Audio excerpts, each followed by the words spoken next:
Okay, in this video, we're going to create a histogram for the following set of scores.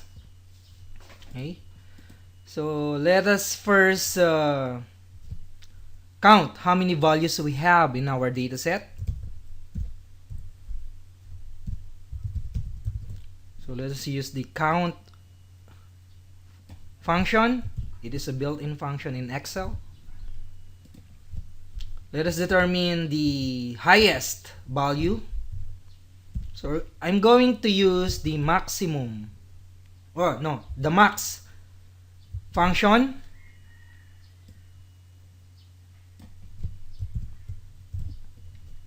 Let us determine the minimum value or the lowest value. So I'm going to use the min function.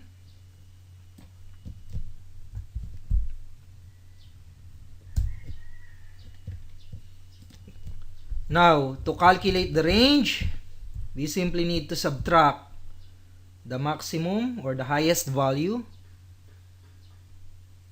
and or subtract the lowest value from the maximum value. Okay? So, highest value 175 minus lowest value 100. So, the range is 75. Now, K denotes our the number of class intervals that you are attempting, okay, to have. Okay. Now here you can simply make it 20. Now in our discussions we have a formula for K for the number of class intervals. Okay? We have different methods, okay, to calculate the number of recommended class intervals. Now, since we are using a computer, you can simply set it into as many as you want. So in this case, I can make this 20 or 100 or 7, okay, or 8. So here I'm going to create or attempt to create 7 classes, 7 class intervals. Okay? So our class width will be the range. Where is our range? Divided by the number of class intervals. So 75 divided by 7. So my class width is equal to 10.71. You can round this off to 10 or round this up to 11. It doesn't matter since we're using a spreadsheet application. You can have an even number of class width. Okay? Or your class width can be an even number. Okay? So I'm going to make this 10. So that is an even number. Okay. First, let us construct the classes, the class intervals. The lowest value we have is 100. So I'm going to type here 100. And since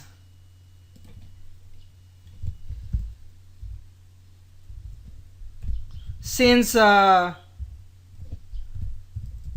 going to use 10 as my class width, I'm simply going to add, okay, 10 to my lowest number. So 100 plus the class width 10, so that is 110.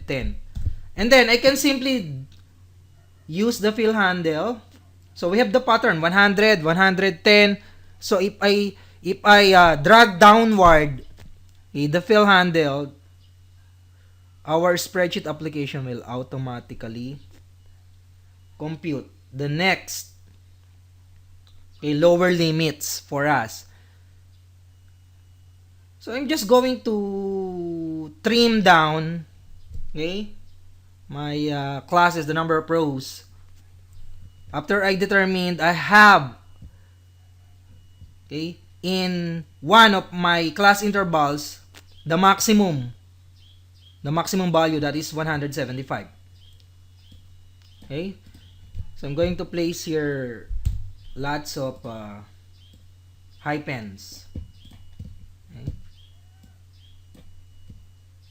Okay, so I'm going to center these cells, center align.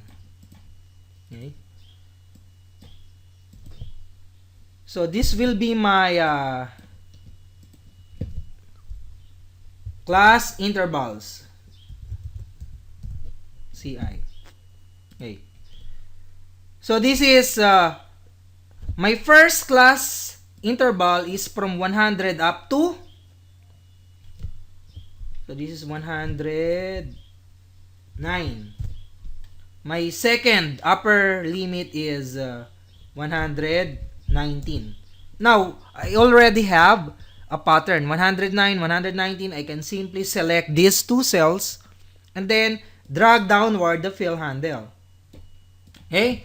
So, I have 175, the highest value in my dataset, belonging here at the class interval 170 to 179. So, I can just delete those excess class intervals. So, delete. Okay? So, I have made 1, 2, 3, 4, 5, 6, 7, 8. 8 class intervals, which is more than the 7. Okay? Which was what I was attempting to create or to have. Okay? So, I have now the class intervals. Now, I'm going to calculate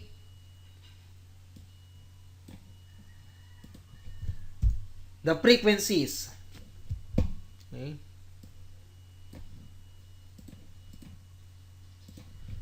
So, I'm going to use an array function, an array formula. So, to use an array formula, we need to select the range of cells where we are going to place the return values. Okay? So, I notice that I have highlighted the cells where I'm going to put the frequencies. So, without doing anything, without clicking, you will lose the highlight. You will lose the range of cells if you click on some other place. So, highlight the cells, then immediately type the equal sign. So, I'm going to use the frequency function. The frequency will count how many values are in a range. Okay? By doing this technique. Okay. So, I press the escape button. So, notice here,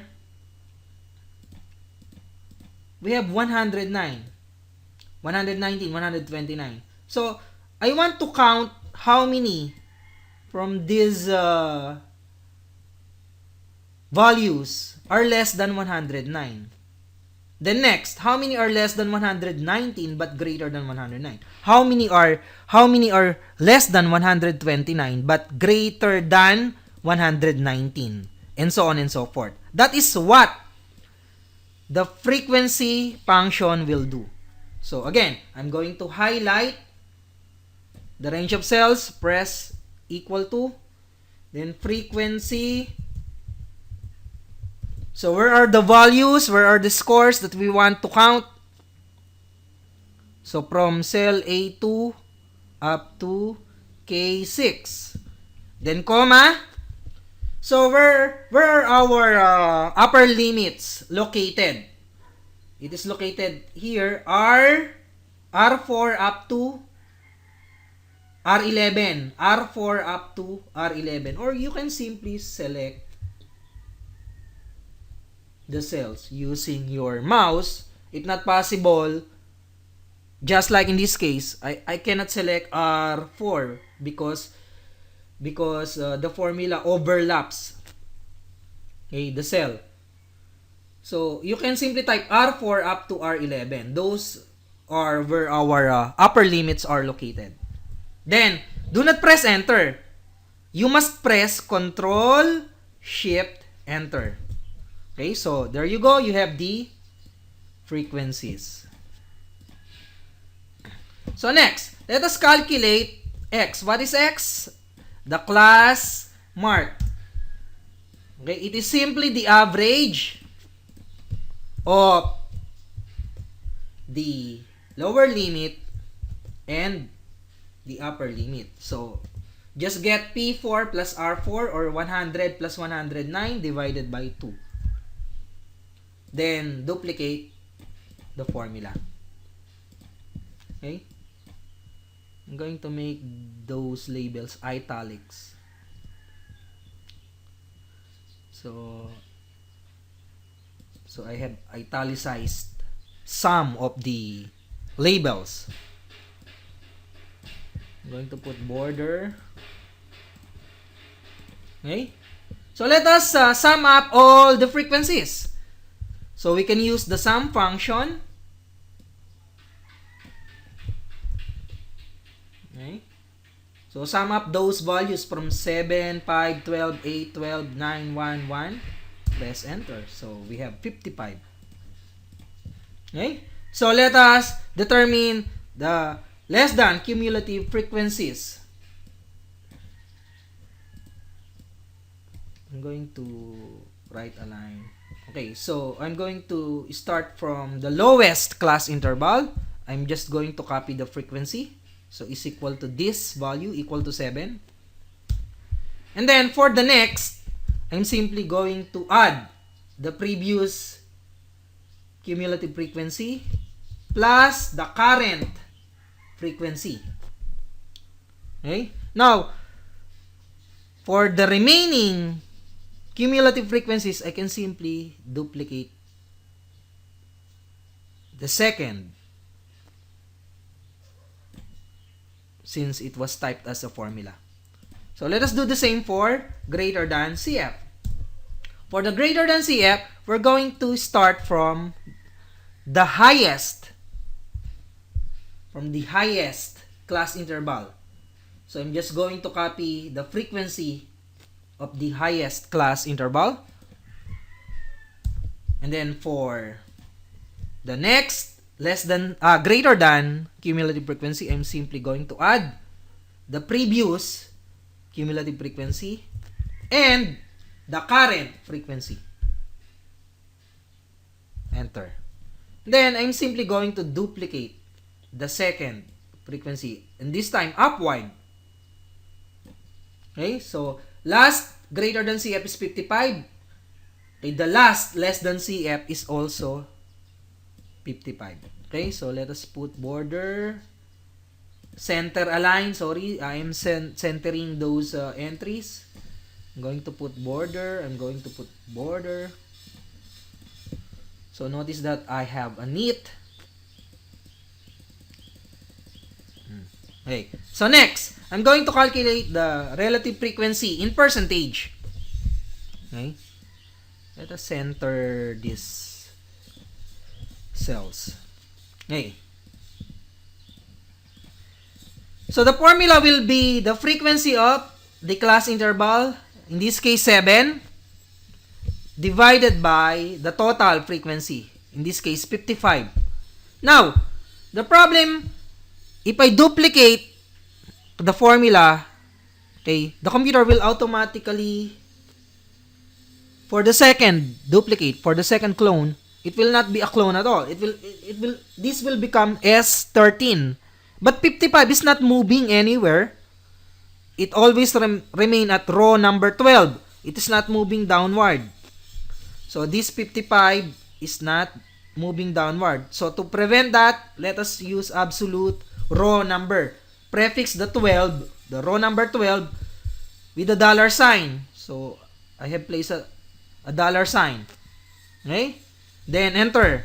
Okay, so I can now duplicate. But before that, let us multiply that by 100 to convert to percentage. So I can now duplicate, then reduce the number of decimal digits. Okay? So there you have a nice looking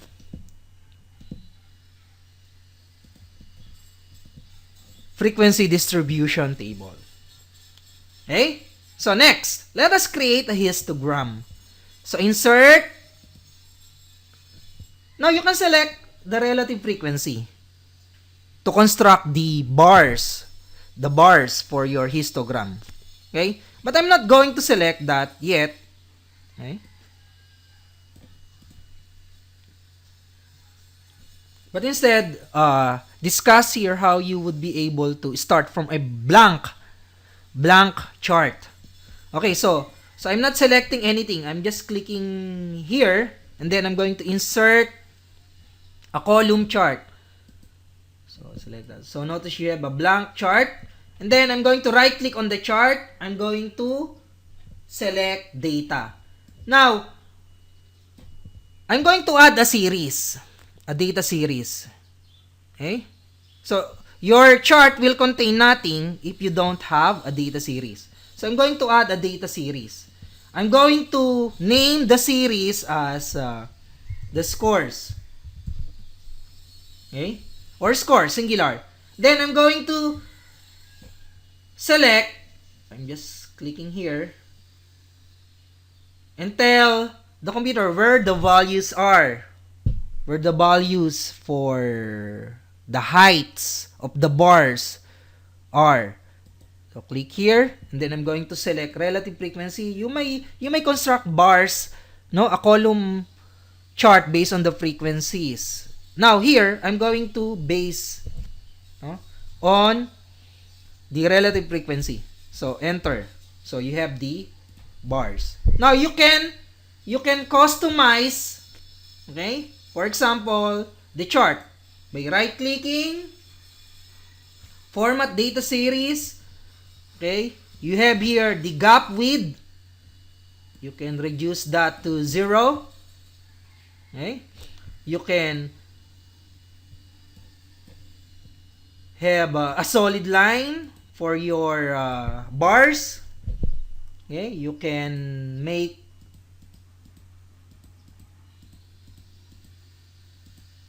sticker. Okay, so there you go. No, all you need is for you to customize the appearance of our chart, of our histogram. Okay? So for example, you can instead of 1 2 3 4 5 6 7 8, you can right click on our axis, the horizontal axis. Okay? Format axis. Okay? You can make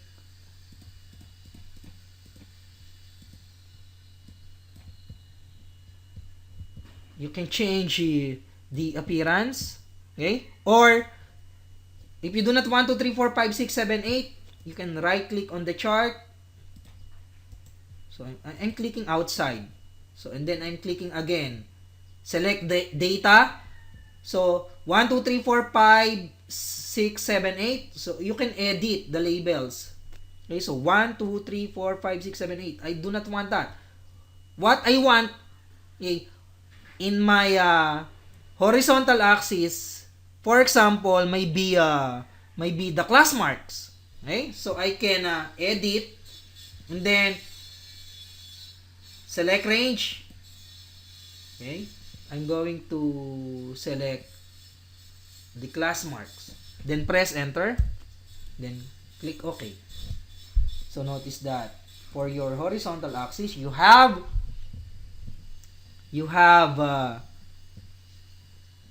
what? You have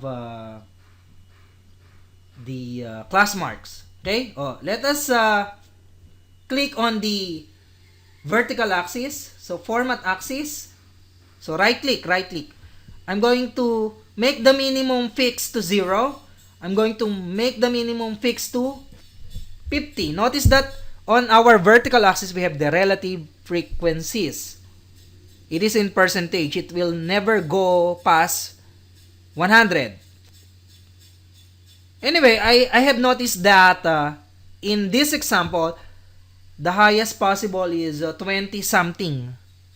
So I'm going to make this fixed to 30, for example. So the maximum is fixed to 30. So there you go. 30. So you have a nice looking sort of a histogram, okay, for our set of these 55 scores. And that's all in this video. Good day.